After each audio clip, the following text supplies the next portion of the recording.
राधे राधे भक्तों, जय माता दी, जय श्री श्याम। भक्तों, हाथरस की घटना बहुत ही दुखदाई रही।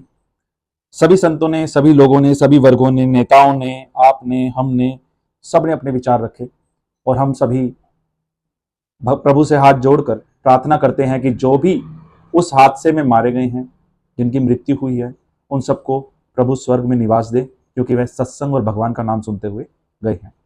कहीं ना कहीं कुछ गलतियां हुई हैं, जैसी कि बातें सामने आ रही हैं कि जैसे वो जो सूरजपाल हैं, उन्होंने कहा कि मैं ही नारायण हरि हूं। कुछ ऐसी बातें भी आ रही हैं, लोग कह रहे हैं उन्हें आप बाबा मत बोलो, उन्हें परमात्मा बोलो। आप गुरु के पद से ऊपर बताने की उसमें कोशिश की गई है। इस पर अनिरुद्धाचार्य जी, जो कि किसी पहचान के मोहताज नहीं है, उन्होंने कुछ बातें सामने रखी, अपने विचार सामने रखे, जो मैं उन्हीं के शब्दों में आपके सामने ला रहा हूं।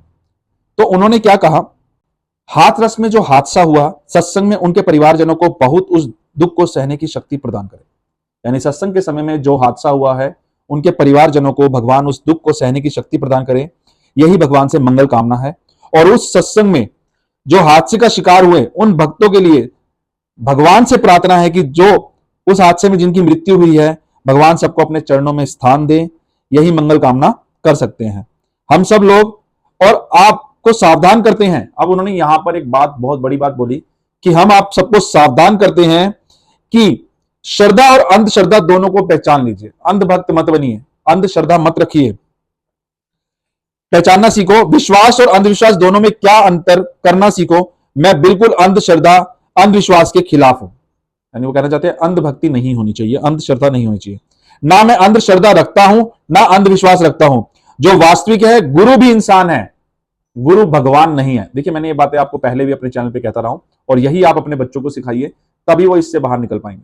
सनातन धर्म पे प्रश्न खड़ा करना बहुत आसान है, लेकिन कुछ गुरु हैं जो ये शिक्षा आज भी दे रहे हैं।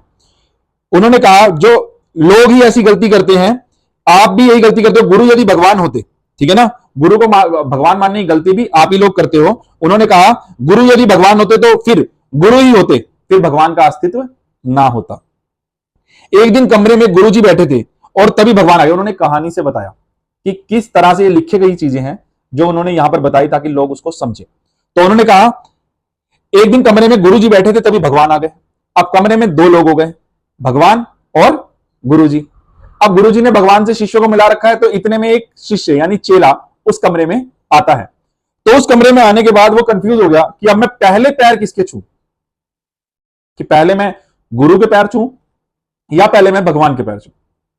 अब भगवान तो सबके मन की जानते हैं, तो उन्होंने कहा कि, उन्होंने पूछा कि पहला परिणाम मैं किसे करूं। तो पहले ही भगवान जी बोले कि मुझसे मिलाने वाला गुरु है, तो पहले तू अपने गुरु के पांव छू। यानी चेले को कहा पहले तुम किसके पांव छुओ, अपने गुरु से, गुरु के पांव छुओ, उसके बाद भगवान के। तो इसके लिए उन्होंने एक वो भी बताया जो हम बचपन से सुनते आ रहे हैं, आपने भी सुना होगा, है ना, गुरु गोविंद दोनों खड़े काके लागू पांव, बलिहारी गुरु आपने गोविंद दियो बताए, है ना।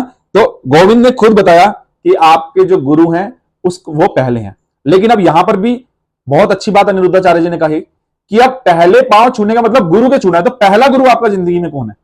तो पहला गुरु होती है मां। ये उन्होंने बोला अनिरुद्धाचार्य जी ने, पहला गुरु मां है, जो आपको उंगली पकड़कर चलना सिखाती है। तो उन्होंने कहा दूसरा पिता जो है वो, दूसरा गुरु जो है वो पिता है ना, जो आपका पालन पोषण करता है, आपका साथ देता है हर विपत्ति में, हर समय में।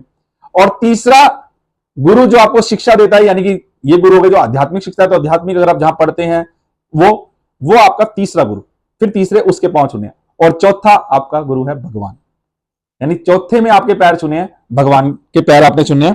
तो आपने पहला परिणाम उन्होंने कहा माता को करें, दूसरा परिणाम आप पिता को करें, तीसरा परिणाम गुरु को करें, और चौथा परिणाम आप भगवान को करें। आप इस बारे में क्या सोचते हैं? सनातन धर्म की इतनी खूबसूरत बात उन्होंने कह दी, तो अनिरुद्धाचार्य जी को भी शत शत नमन। और ऐसे संत होने चाहिए जो आपको सीधा भगवान से जोड़े, अपने आप से नहीं। उन्होंने कहा कि जो मंत्र आपको दिया जाता है, श्रीमन नारायण, अपने नाम का मंत्र ना हो, वो प्रभु के नाम का मंत्र हो। तो उन्होंने बताया भी, जैसे कि श्रीमन नारायण, ये जपते रहो, मुक्ति प्राप्त होगी। तो आप इन चीजों को समझें। आशा करता हूं आपको समझ आया होगा। राधे राधे। अपने विचार यहां पर जरूर लिखें। राधे राधे। जय माता दी, जय श्री राम।